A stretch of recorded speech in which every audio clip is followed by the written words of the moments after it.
Once upon a time, in the heart of a sunny and cheerful forest, there stood a cozy little cottage. But this was no ordinary cottage. It belonged to a charming family of 3 bears.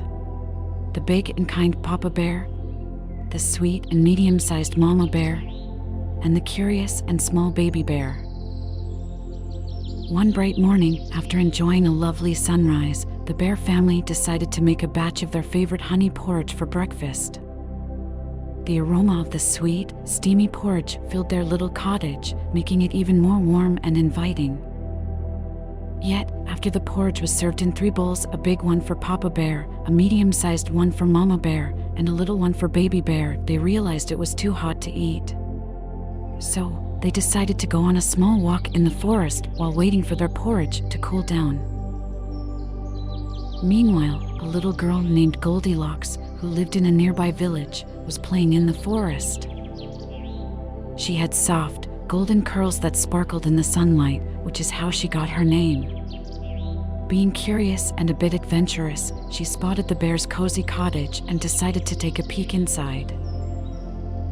As Goldilocks entered the cottage, she was greeted by the sweet smell of honey porridge.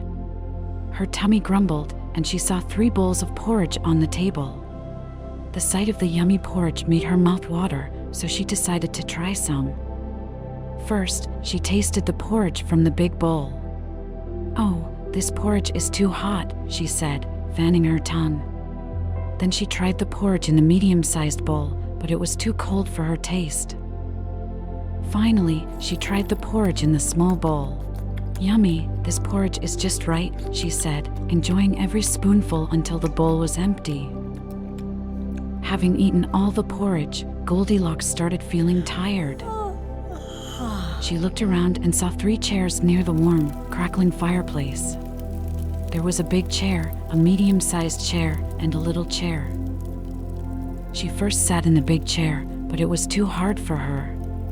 Then she tried the medium-sized chair, but it was too soft and squishy. Finally, she sat in the small chair. "Ah, this chair is just right," she sighed, but as soon as she settled in, it broke under her weight.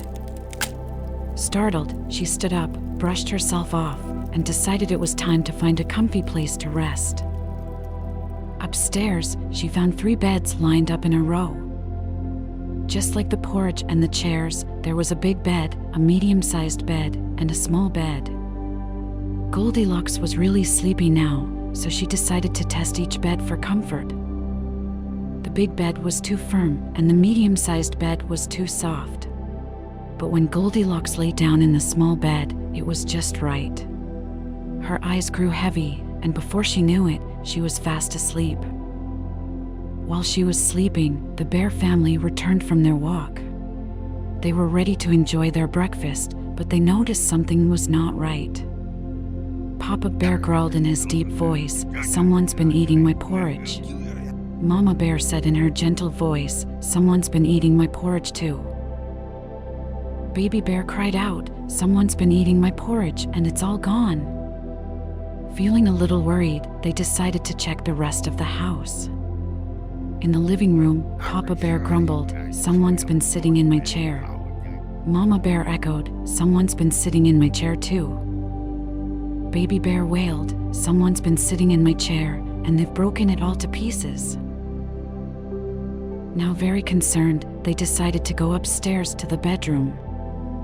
In the bedroom, Papa Bear declared, "Someone's been sleeping in my bed."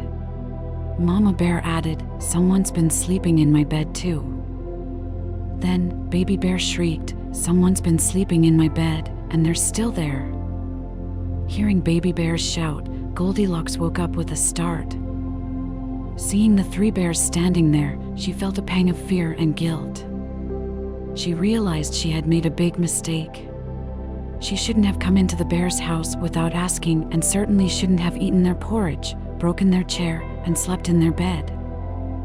Without a second thought, Goldilocks jumped out of bed and, with a quick apology, dashed down the stairs and out of the cottage. She ran as fast as her little legs could carry her, all the way back to her own home in the village.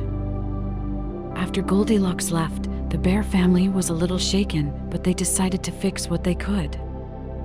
They made more porridge, fixed the broken chair with some help from their animal friends, and straightened up the bedroom.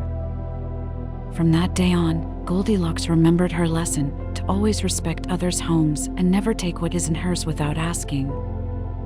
She often thought about the bear family, hoping they were still enjoying their cozy life in the cottage in the forest.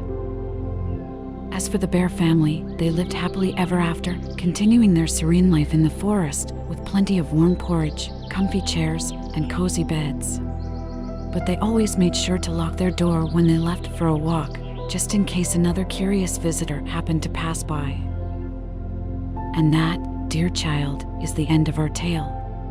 A tale that teaches us to respect others and their belongings. So as you snuggle into your bed, think about the things that are just right for you, and which things there might be just right for others. Good night, little one. May you have sweet dreams and wake up to a beautiful new day filled with new adventures.